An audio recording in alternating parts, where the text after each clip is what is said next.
정말로 자식을 행복하게 키우고 싶다면, 배우자를 행복하게 해주고 싶다면, 여러분들이 먼저 행복해야 된다는 말을 많이 들어보셨을 겁니다. 셰익스피어가 아주 재미난 글을 썼습니다. 중년에게 주는 9가지 교훈이라는 글인데요. 젊은 분들이나 노년에 접어든 분들이 들어도 참 좋을 것 같습니다. 400년 전에 셰익스피어가 쓴 글을 함께 나누고 싶어서 가져왔습니다. 첫째, 학생으로 계속 남아 있어라. 배움을 포기하는 순간 우리는 폭삭 늙기 시작한다. 나이가 들어도 학생이기를 포기하면 안 된다는 것입니다. 끊임없이 배워야 합니다. 배움에는 끝이 없습니다. 아이만 배우는 게 아닙니다. 우리 모두가 배워야 합니다. 공부도 하고 새로운 분야에 도전도 해보고, 할 수 없다 노래하지 말고 무조건 할 수 있다 생각하셔야 합니다. 저는 30살에 대학을 가서 심리학을 공부했습니다. 얼마나 좋은 공부였는지 모릅니다. 그리고 나이가 더 들어서는 글 쓰는 걸 배웠습니다. 이것도 얼마나 좋은지 모릅니다. 요즘은 유튜브를 통해서 여러분들과 소통하며 정말 많이 배우고 있습니다. 배우니까 참 재미있습니다.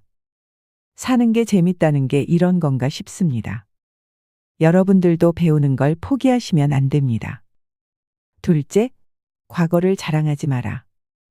옛날 이야기밖에 가진 것이 없을 때 당신은 처량해진다.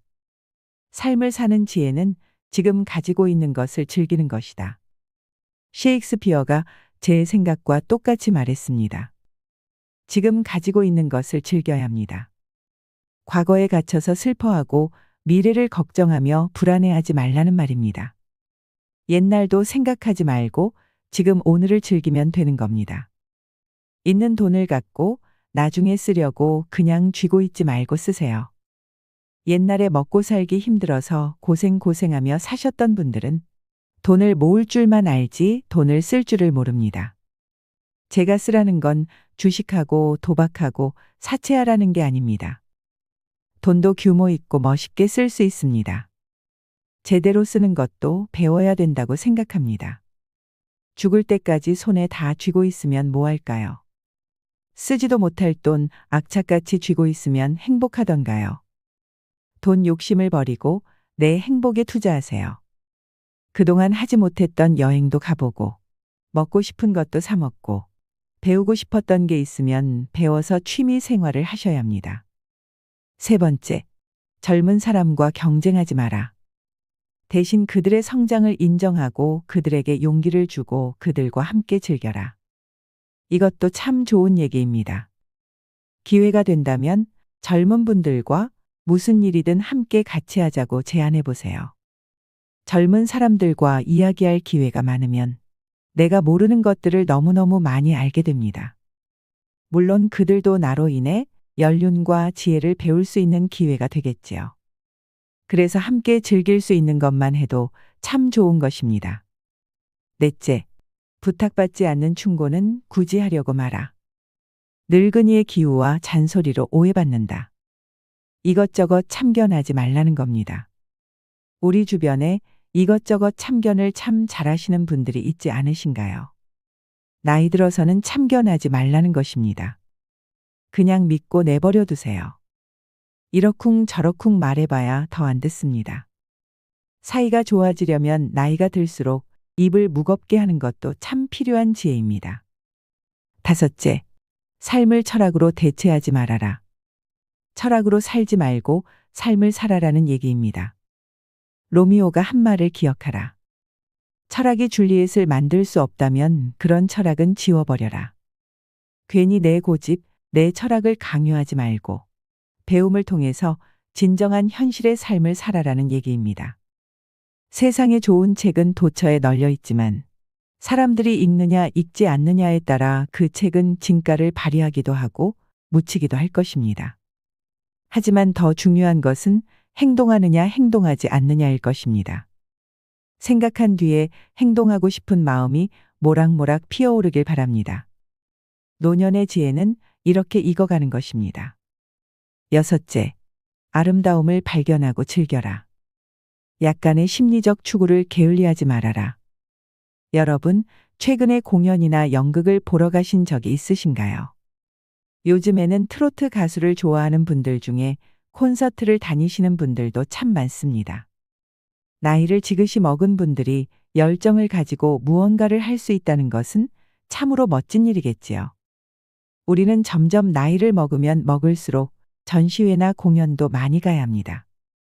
예술의 전당 같은 곳에 1년에 두세 번만 가도 삶의 질이 달라집니다. 그 두세 번이라도 내가 좋아하는 공연을 즐길 수 있으면 삶이 굉장히 풍요로워집니다. 여러분도 예술과 문화를 즐겨보세요. 그러면 삶이 더 아름다워집니다. 내가 사랑하는 사람과 함께 한다면 더할 나위 없이 기쁠 것입니다. 다만 예술이나 문화를 향유한다는 것이 꼭 돈이 있어야 가능한 것은 아닙니다. 찾아보면 지자체에서 무료로 진행하는 예술 공연도 많고, 길가에 피어 있는 예쁜 꽃 한 송이를 보는 것도 소소한 행복을 누리는 일이 될 것입니다. 식물 키우기를 하거나 탁구를 치거나 수영을 하는 것도 건강에 참 좋습니다. 일곱째, 늙어가는 것을 불평하지 마라. 가엾어 보인다. 당신이 나이 드는 것이 슬퍼서 남들에게 계속 하소연한다면 상대방은 그 말을 몇 번 들어주다가 당신을 피하기 시작할 것이다. 늙은 것을 자랑하지 말라는 것입니다. 그것도 맞는 얘기 같습니다. 남에게 우는 소리를 해도 늙은 걸 누가 알아주기는 할까요? 그러니 남에게 우는 소리를 하지 마세요. 아무도 안 알아줍니다. 나이 먹은 건 자랑할 일도 무조건 이해받아야 할 일도 아닙니다. 나이를 먹으려면 곱게 먹어야 합니다. 나이값을 해보면서 늙어와야지 나이값도 못하고 나이만 먹으면 그게 어떻게 자랑이 될 수 있을까요? 곱게 물든 단풍이 예쁜 법입니다. 곱게 물들어가는 사람이 되세요. 여덟 번째, 젊은 사람에게 세상을 다 넘겨주지 말아라. 자식에게 재산을 몽땅 다 털어 주지 말라는 것입니다. 그들에게 다 주는 순간 천덕꾸러기가 될 것이다. 여러분, 자식하고 남편한테 다 주지 말고 반만 주세요. 오늘부터는 마음도 반만 주세요. 다 주지 말고 내 몫은 딱 남겨두세요. 자식에게 다 넘겨주면 두 딸에게 배신당한 리어 왕처럼 춥고 배고픈 노년을 보내며 두 딸에게 죽게 될 것이다. 리어 왕이라는 셰익스피어의 작품을 읽어보면 굉장히 재밌습니다. 자기 왕권을 넘겨준 딸 때문에 이 사람이 죽게 됩니다. 여러분들의 인생을 사세요. 그게 나를 위하고 자식을 위하는 일입니다. 우리는 앞으로 살 날이 한참 남아 있습니다. 앞으로 더 오래 살게 됩니다. 우리 부모님이 돌아가신 나이를 생각하지 마세요. 우리는 더 오래 삽니다. 그러니까 더 오래 살고 오래 인생을 즐길 준비를 하세요. 미리부터 자식에게 재산을 몽땅 털어주지 마세요.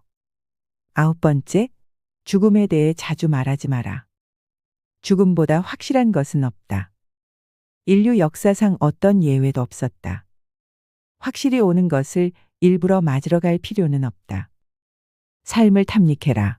그때까지 삶을 먹고 마시고 즐겨라. 우리는 살기 위해 여기에 왔노라. 이 말은 즐겁게 살기 위해 우리가 이 세상에 온 거란 얘기입니다. 그러니까 나이 30부터 60까지 아니면 죽을 때까지 나는 자식을 위해서 아무것도 안 한다. 내 인생은 포기하고 산다. 내가 희생해야 자식이 행복하다. 이런 생각을 하지 말라는 것입니다. 내 삶을 살아가라는 겁니다. 가을은 쓸쓸한 노후와도 같습니다. 시간은 또 어김없이 흘러서 가을이 되었고 그 가을이 이제 우리 곁을 지나가고 있습니다. 아침 저녁으로는 제법 쌀쌀한 기운이 겉옷을 걸치게 만드니 머지않아 차가운 겨울이 호련히 우리 곁을 찾아오겠죠. 이렇게 모든 것은 찾아오고 떠납니다. 떠난 자리를 붙잡고 우리가 할 수 있는 건 지난 인생을 그리워하고 또 그리워하다. 다시 또 현재를 묵묵히 살아가는 일이겠지요. 가을은 수확의 계절이자 상실의 계절입니다. 씩씩하던 초록의 함성이 사라지고 어느덧 나뭇잎들은 붉은 단풍으로 마지막 빛을 발하고 있습니다. 늑수구레한 노년의 여인네가 한껏 치장을 한 것과도 같은 초라한 화려함. 가을은 마치 우리네 인생에서의 쓸쓸한 노후와도 같습니다. 분명 화사한 붉은 빛의 단풍이지만 그것은 여름꽃의 화사함과는 확실한 차이가 느껴집니다. 오늘은 제가 살고 있는 동네 가로수길을 걸었습니다. 어느새 단풍이 들고 그 단풍은 낙엽이 되어서 바람에 휘날리며 떨어지고 있었습니다. 그런데 저 멀리서 떨어진 낙엽을 정성껏 쓸어 모으시는 부지런한 환경미화원 할아버지 덕분에 사람들이 다니는 거리는 늘 단정합니다. 적지 않은 연세에도 저렇게 부지런히 일을 하시는 걸 바라보면 안쓰럽다는 생각보다는 대단하시다는 생각이 들었습니다. 나이가 드셨다고 무료하게 집에서 시간만 보내는 것보다는 소소하게 뭐라도 할 수 있다는 것이 큰 복이 아닐런지요. 요즘에는 나이가 들어도 소일거리도 있고 수입도 있으면 금상첨화라고 생각하시는 분들이 많습니다. 여러분들도 그렇게 생각하시나요? 누구나가 화려했던 젊은 날이 있었듯이 그 할아버지도 예전에는 서울에서 사업을 하셨답니다. 사업을 하시면서 두 아드님을 해외 유학도 보냈었고 지금은 모두 결혼해서 각자 열심히 잘 살고 있다고 합니다. 두 노부부가 행복한 노후를 보내시다가 작년에 아내분께서 돌아가셔서 지금은 혼자 아파트에 거주하신다는데 적적함도 달래고 시간도 보내면서 용돈벌이도 할 겸 겸사겸사 운동 삼아서 일을 하신다는 할아버님의 말씀에 제 노후의 모습도 한번 생각해 보았습니다. 그리고 과연 어떤 노후가 축복받은 노후일까 생각해 보았습니다. 노후에는 아무래도 부정적인 것보다 이 할아버지처럼 긍정적인 성격을 가지는 것이 좋겠다는 생각이 들었습니다. 이분처럼 점잖으면서도 늘 웃는 노인이 되어야겠다 마음먹었습니다. 어떤 이별이든 슬프지 않은 이별은 없듯이 어떤 노후든 잠시라도 서글프지 않은 노후는 없을 겁니다. 그나마 부부가 마음이 맞고 서로 건강해서 오래오래 함께 노후를 보내게 된다면 다행이고 축복일 테지만 나이가 들면서 젊었을 때는 참았던 성격차를 이겨내지 못하고 황혼이혼을 하는 경우도 주위에서 종종 듣게 되지요. 다가오는 세월을 막을 수는 없듯이 병환이나 갑작스런 사고로 배우자를 먼저 떠나는 경우도 남의 일만은 아닐 것입니다. 가을 참 쓸쓸한 계절입니다. 하지만 단풍이 제 역할을 다하고 미련 없이 곱게 떨어지는 모습을 보면 눈물 겹도록 아름답기도 합니다. 내가 먼저 떠날 수도 있고 그가 먼저 떠날 수도 있겠지요. 아무도 알 수 없는 것이 우리네 인생길이니 길 떠나는 그날 미련이 남지 않도록 오늘 이 순간을 열심히 보내야겠습니다. 나이가 들어가고 자식들이 새로운 가정을 꾸려 출가를 한다면 이제 우리 부모님들은 혼자만의 시간이 많이 생기게 됩니다. 자식들과 함께 살 때는 그래도 자식들이 챙겨주기도 하고 아픈데 없냐고 관심도 가져주었지만 이제는 나를 그렇게 챙겨주는 사람이 없게 됩니다. 자식들도 이름이며 본인 가정이며 바쁠 것이기에 더욱더 부모님의 건강은 뒷전이 되고 맙니다.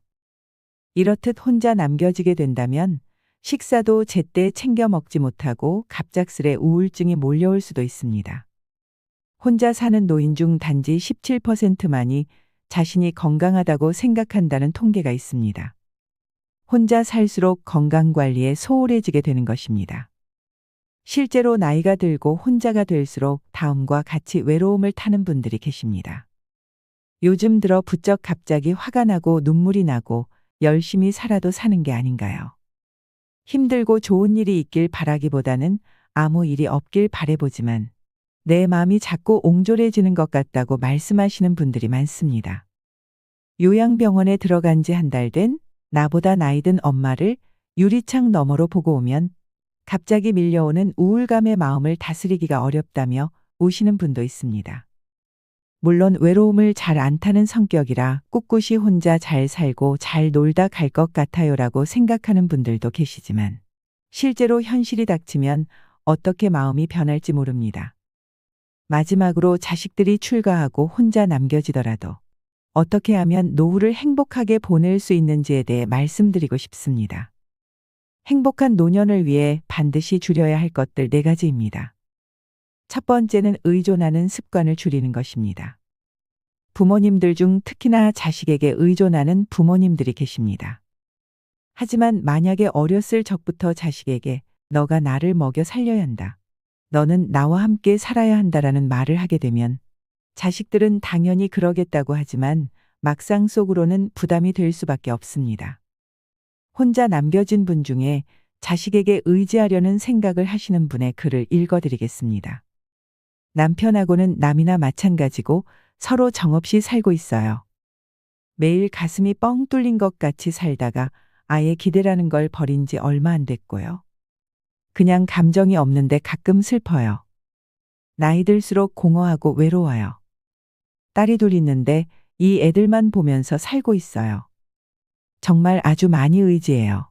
정신적으로 너희밖에 없다 이런 말은 안 하지만 저는 속으로 애들에게 너무 의지를 하고 나중에 크면 그래도 이 애들 때문에 웃을 날이 있겠지 이러면서 하루하루 버텨요. 이렇게 살다 나중에 아이들이 저를 그냥저냥 대한다고 해도 별 도리는 없겠지만 그래도 희망을 걸고 나중에 이러면서 버팁니다. 이렇게 티는 안 내도 속으로 자식에게 기대려고 하는 분들이 꽤 많습니다. 단언컨대 이것은 긍정적인 결과를 낳을 수 없습니다. 말을 하지 않아도 자식들에게 의지하려는 마음은 전달되기 마련입니다.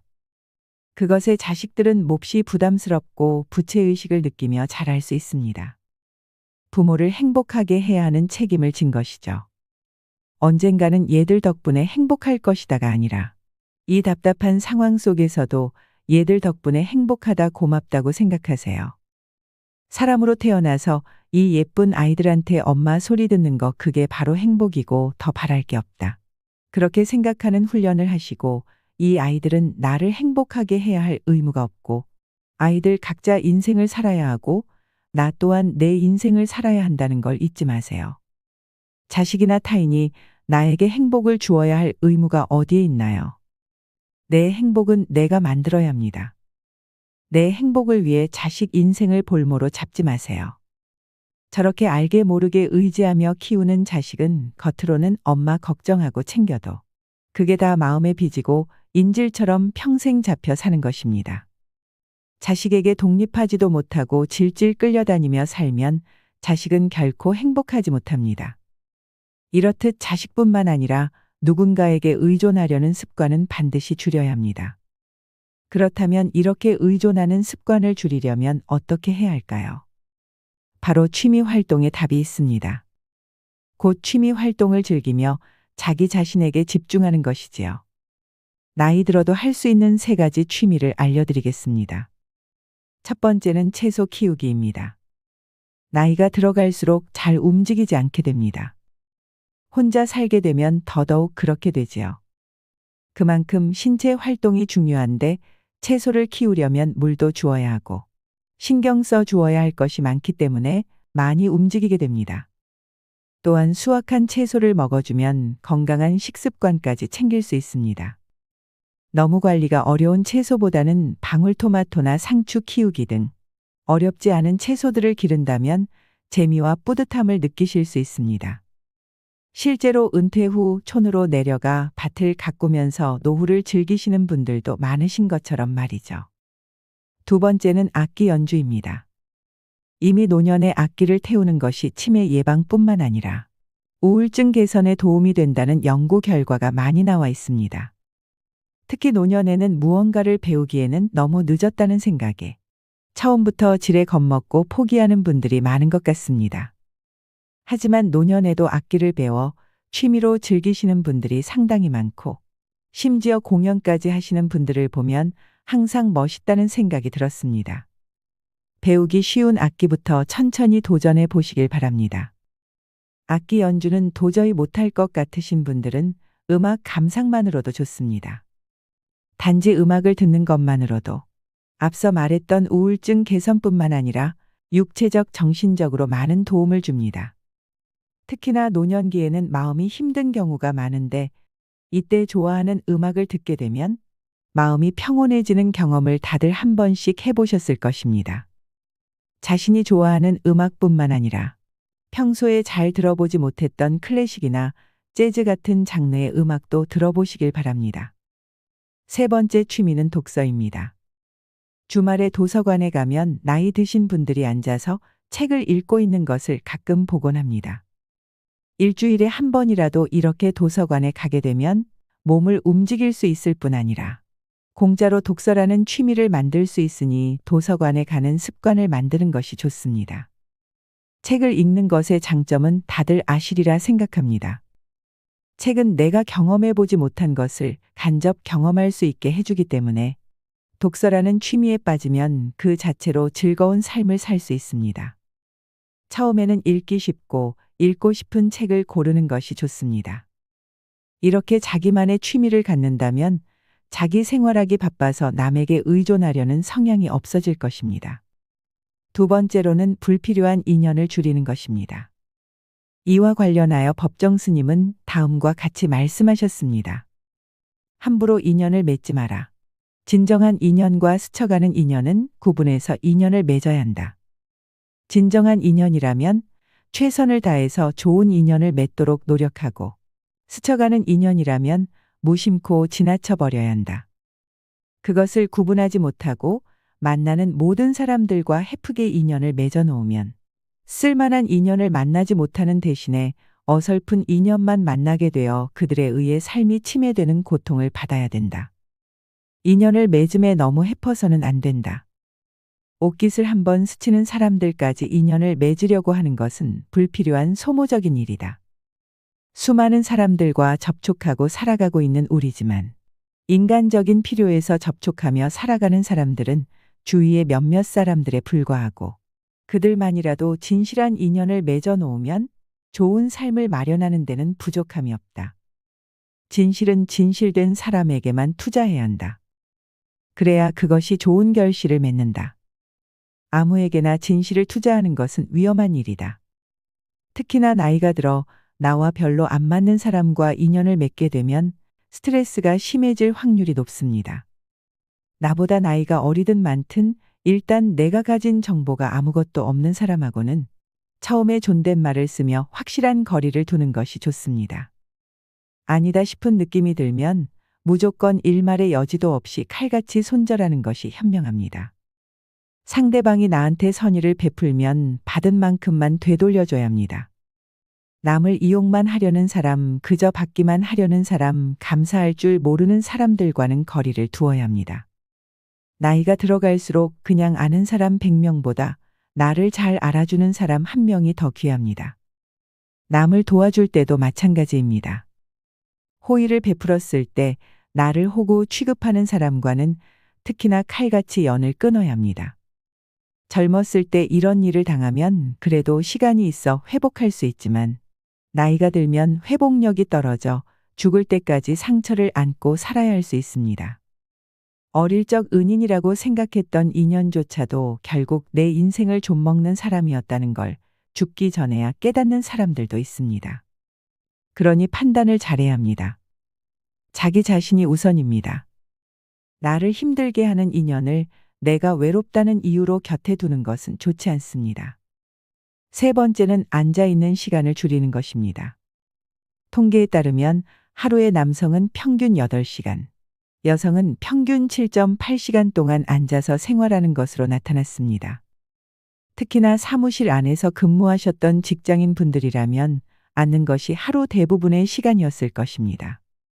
심지어 이렇게 오래 앉아 있는 것은 흡연보다 건강에 안 좋다는 말도 있기 때문에 우리는 더더욱 자식 생활에서 벗어나야 합니다. 사실 자식들과 같이 살 때는 억지로라도 몸을 움직이게 되는 경우가 많습니다. 하지만 자식들이 나가고 혼자 살게 된다면 여기에다 내가 움직이는 취미를 갖고 있지 않다면 그냥 앉아서 TV를 보는 시간이 하루 일과 중 대부분을 차지할 것입니다. 오래 앉아 있는 것은 소화기관에도 안 좋을 뿐만 아니라 관절에도 좋지 않을 수 있습니다. 운동을 매일 하는 것이 좋지만 운동을 안 해본 분들이라면 운동하는 것 자체가 매우 어려울 것입니다. 이럴 때는 앉아 있는 시간을 줄이는 것 먼저 시도해 보면 좋습니다. TV를 보다가 중간에는 꼭 일어나서 5분씩이라도 제자리 걷기나 스트레칭을 해주는 것은 큰 도움이 됩니다. 기회가 된다면 밖에 나가서 걷는 것도 좋습니다. 노년에게 최고의 운동입니다. 관절 다를 일도 없고 그렇게 힘든 운동이 아니기 때문입니다. 만약에 날이 너무 춥거나 비가 와서 나가기 싫다면 집에서 제자리 걸음을 하는 것만으로도 건강에 큰 도움이 됩니다. 이렇듯 걷기는 혈관 기능을 개선해주고 비만을 예방할 수 있게 해줍니다. 특히나 관절염이 생겼을 때 계속 좌식 생활을 하면 더 악화가 되기 때문에 좌식 생활에서 멀어져야 합니다. 무릎이 아픈 상태에서 바닥에서 일어나려면 통증이 심하고 바닥을 손으로 짚고 일어나야 하기 때문입니다. 또한 장시간 앉아 있는다는 것은 그만큼 운동하는 시간이 적었다는 것과 같습니다. 젊어서 일할 때는 특히나 운동 시간을 따로 빼기가 쉽지 않았을 것입니다. 앉아 있는 시간이 길면 그만큼 칼로리 소모가 적게 되어 쉽게 비만이 될 확률이 높아집니다. 이렇게 좌식 생활은 단점이 훨씬 많습니다. 그리고 이미 안 좋아진 후에 바꾸려면 쉽지 않습니다. 아프기 전에는 신경 안 쓰다가 아프고 나서 후회하는 분들이 많습니다. 하지만 이미 아프기 시작하면 그것을 고치기란 여간 쉬운 것이 아닙니다. 아프지 않더라도 미리미리 예방하는 습관은 반드시 지켜주는 것이 좋습니다. 마지막 네 번째는 식사량을 줄이는 것입니다. 나이가 들수록 우울증이 밀려와 한 번에 폭식하는 분들을 TV에서 종종 보게 됩니다. 사실 배고파서 먹는다기보다는 마음이 허해서 먹는 경우도 참 많은 것 같습니다. 하지만 이럴 때일수록 더욱더 식사량과 식단에 주의를 기울여 주어야 합니다. 사실 과식이라는 게 한번 습관이 되면 그것을 고치기가 참 힘들어지게 됩니다. 또한 과식을 하고 나면 하루 종일 소화가 안 되고 부대끼는 느낌으로 지내게 되는 경우도 많습니다. 나이가 들수록 소화기관도 안 좋아질 수 있는데 여기에다 과식까지 하는 것은 정말 좋지 않은 습관입니다. 또한 나이가 들어 과식을 하게 되면 기억력이 감퇴되어 치매가 올 수도 있습니다. 대학 교수의 연구에 따르면 하루 음식 섭취량에 따른 기억력 테스트를 실시한 결과 음식 섭취량이 많은 그룹이 적게 먹는 그룹에 비해 기억력 손상이 2배 이상 높은 것으로 발표했습니다. 과식은 기억력에 악영향을 끼칠 뿐만 아니라 배탈이나 구토 등 소화기관 악화와 당뇨 협심증 등 각종 성인병의 원인이 되기도 합니다. 그렇다면 과식을 멈추기 위해 어떤 노력을 할 수 있을까요? 첫째는 천천히 먹는 것입니다. 식사를 하고 나서 포만감은 보통 20분 정도는 지나야 느껴진다고 합니다. 하지만 10분 만에 이미 함께 양을 먹었다면 포만감이 안 생겨 한 그릇을 더 먹게 되는 것입니다. 그러니 음식의 맛을 최대한 느끼면서 천천히 꼭꼭 씹어 먹는 습관이 필요합니다. 두 번째는 물을 마셔주는 것이 좋습니다. 하지만 물을 너무 많이 마시면 심혈관에 머무르는 혈액량이 증가해 혈관 압력이 높아지고 이에 따라 수분이 비교적 압력이 낮은 폐와 뇌로 이동해 부종이 생길 수 있기 때문에 신체 활동이 특히나 적은 노인은 수분 섭취에 주의가 필요합니다. 세 번째는 육류나 튀김, 소금과 설탕 섭취를 주의하는 것입니다. 아예 먹지 말라는 것이 아닙니다. 이런 것을 못 먹게 되면 오히려 스트레스만 더 쌓일 것입니다. 맛있는 것을 먹는 것도 인생의 행복한 낙이기 때문에 먹는 것이 오히려 좋습니다. 하지만 매일 먹지는 말라는 것입니다. 육류나 튀김 등의 포화지방산과 트랜스지방이 많이 함유된 음식을 먹으면 중성지방과 몸에 나쁜 콜레스테롤이 증가하게 됩니다. 각종 혈관 질환의 위험성이 높아지기 때문에 조금은 줄여주는 것이 필요합니다. 소금과 설탕 또한 마찬가지입니다. 이 두 가지는 음식을 만들 때 필수적인 조미료이고 어렸을 적부터 우리 입맛이 여기에 길들여져 있기 때문에 완전히 끊기는 어렵습니다. 그리고 적당량의 소금은 오히려 건강에 좋습니다. 단 너무 과하고 자극적이게 음식을 먹게 되면 여러 질병이 동시에 발생하는 대사증후군이 생길 위험이 높아집니다. 젊을 때는 상관없을 수 있으나 나이가 들어가는데 간을 세게 먹는 습관을 고치지 못하면 나이 들어 건강에 치명적일 수 있습니다. 다시 한번 말씀드리지만 아예 먹지 말라는 것이 아닙니다. 평소보다 조금 줄이려는 노력만으로도 여러분의 건강이 많이 개선될 것입니다. 이렇게 피곤하게 살 바에 그냥 남은 인생 하고 싶은 대로 살겠다고 말씀하시는 분들이 계십니다. 하지만 살고 싶은 대로 사는 것도 건강할 때나 가능한 이야기입니다. 아프면 살고 싶은 대로 살지 못하게 될 수 있습니다. 복잡하게 생각하지 마시고 좋은 습관들을 하나씩만 내 삶에 적용해 보시기를 추천드립니다. 젊은 시절의 습관이 훗날 노년의 인생을 결정한다는 말이 있습니다. 아직 젊으니까 괜찮다며 안 좋은 습관을 그대로 노년까지 가지고 가게 되는 경우가 많습니다. 이렇게 된다면 불행한 노후를 보낼 수밖에 없습니다. 뭐든 한 번의 습관을 바꾸는 것은 쉽지 않습니다. 하루하루 조금씩만 안 좋은 습관들을 줄이려고 노력한다면 어느새 좋은 습관들로 가득한 삶을 살고 계신 여러분을 보실 수 있을 것입니다. 우리는 안 좋은 습관을 바꾸고자 하는 마음가짐을 먼저 가져야 합니다. 이게 첫 단계입니다. 그리고 행동해야 합니다. 문득 98세의 할머니가 88세의 할머니에게 뭘 입어도 예쁜 나이다라고 했다던 이야기가 생각납니다. 마음가짐만 흐트러지지 않는다면 아직 우리는 젊기에 뭐든지 할 수 있습니다. 자식들이 출가하고 혼자 남겨지더라도 노후를 행복하게 보내는 방법. 첫 번째, 의존하는 습관 줄이기.